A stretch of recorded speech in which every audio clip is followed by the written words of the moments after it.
And we're back, part 3. So, as I was saying in my last video, um, when it came to the Golden Girls, they, well, not to call the elephant out of the room, but they had Darren Star, I believe. The Golden Girls had Darren Star that made the show the comedy genius that it was for, I think, 7 seasons and 7 or 8 seasons. And he was the initial creator, or show creator and showrunner for Sex and the City season 1, season 2. And then they passed the baton to Michael Patrick King, which again, he had incredible seasons. Don't get me wrong, I'm not trying to say one is better than the other. But what I will say is that the Golden Girls, just like, even though they were elderly ladies, you identified with them. You found them incredibly funny. That they were still very feminine and embraced their sexuality at the ages that they had at the time, which I think was like maybe 60s or 70s, and that they attacked taboo subjects that were unheard of up until that point. So they were groundbreaking for that time in the 80s, mid 80s, 90s. And that it was perfectly fine to have them embrace their sexuality and still yet be relatable and funny. And it's hard to judge because, like I said, I can't imagine what that set must have looked like during now a pandemic and whatnot. But I don't know if it has anything to do with the writers on the show. It has been a little on the blah side. It hasn't been as exciting as we known them for. Even if Samantha isn't present, I'm not even bringing that up because that isn't really. I mean, she is an essential part of the cast, but that's not even the element that's upsetting. It seems like it's kind of dragging itself, and it's making 50 seem like 80. And you've aged them so much. Miranda's wearing that hideous wig that's supposed to be posh and chic. For that, she should have just worn her natural hair. I don't know why she's even wearing a gray wig. I get that some people embrace gray at a young age, but was that really necessary? And now, with having Carrie, limping because of whatever issues with her back and her hip, and she needed hip replacement. I mean, like, not for nothing, the Golden Girls did go through their own patches in the hospital, but it still was funny. And again, it wasn't an emphasis that they were old. They were just that age and still living it up. I just don't know. Something has gone wrong here where I don't think that they're going to ask them for a second season, which is unfortunate because I think they were leaving the door open just in case Kim Cattrall decided that she wanted to change her mind and come back. There have been instances, and there was instances in this last episode where they are kind of finally talking, either I believe through text, that she was able to she received Carrie's thank you for that lovely gesture, and she said, "You're welcome." And then, because also Carrie was so doped up on opioids and still in recovery, while she was on her podcast, she mentions, that she's had very close and intimate moments with her girlfriend, especially with Samantha. And she named her on the show, Samantha Jones, and made mention that she had a diaphragm that got stuck up of a JJ, and her friend had to like pick up it in there and drag it out. And Charlotte was like, "Are you sure that's you named her and she gonna be okay with that?" Their New York Times in the UK, The Sun, I believe, reports everything, every kind of catty thing from the United States. You might want to tell her clear it with her first. And she did text her. She let her know. You can see that she was okay with it. And then Carrie says, "I miss you," and she doesn't answer back. So again, we'll see how this season wraps, or if there is even the talk of the second season. There's been rumors also that Patricia Field hasn't been bashing the show, but isn't exactly on board with this show and how they've been dressing, especially when she made references to Cynthia Nixon and her trying to be a know-it-all when it comes to what looks best on her. Basically has equated her taste to frump. But again, that could just be rumors.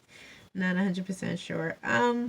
But again, I don't know. I wanted to leave this this review on a high note because I am excited to review a number of other new shows coming up. Cobra Kai is back on Netflix, so I have to get back on,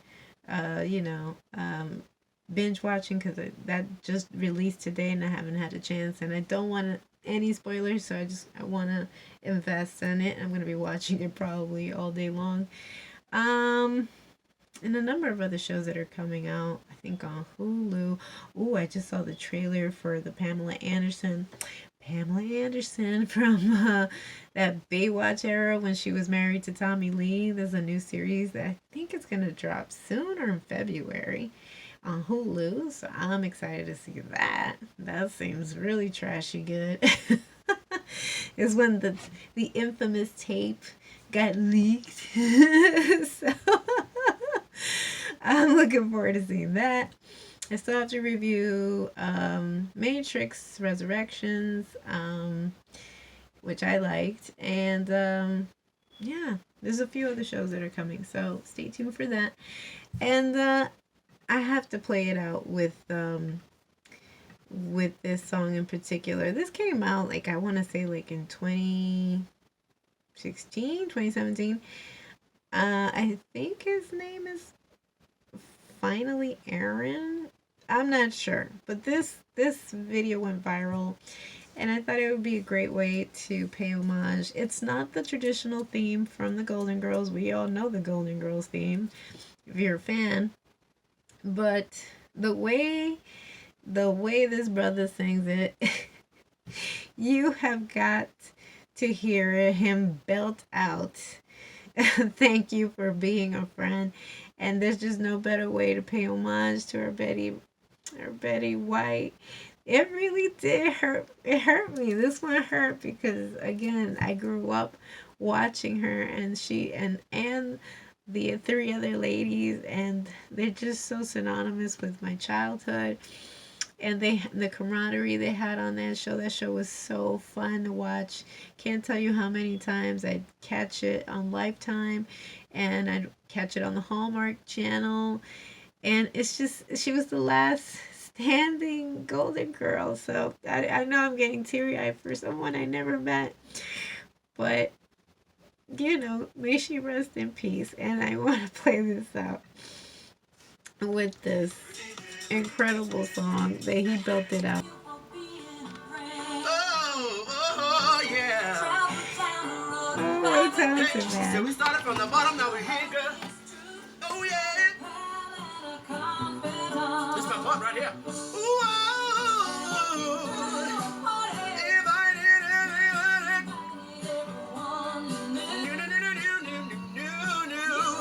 the biggest gift, the biggest.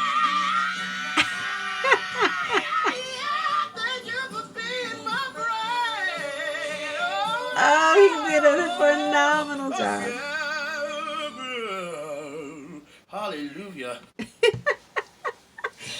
Nobody else could have belted that out. That was phenomenal.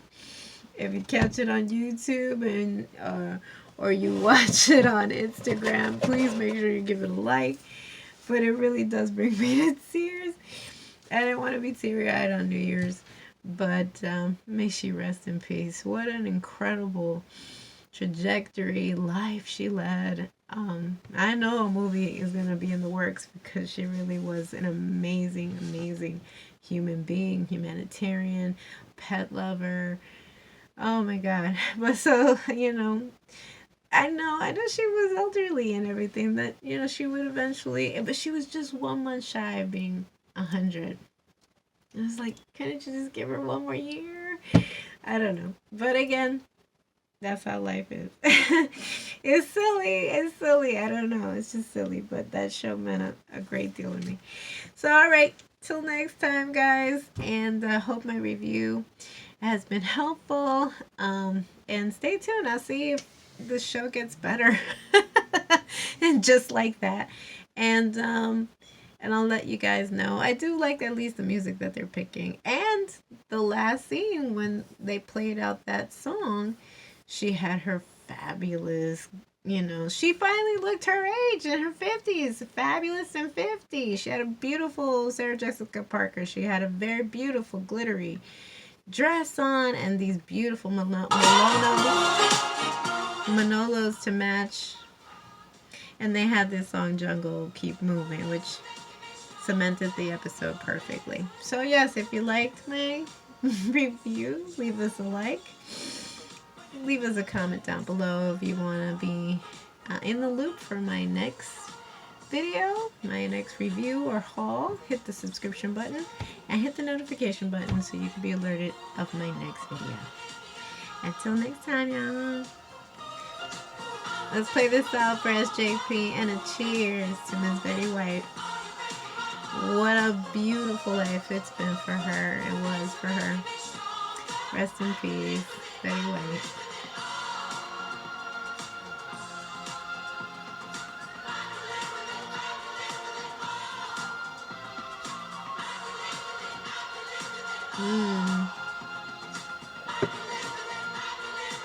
Happy New Year's, y'all.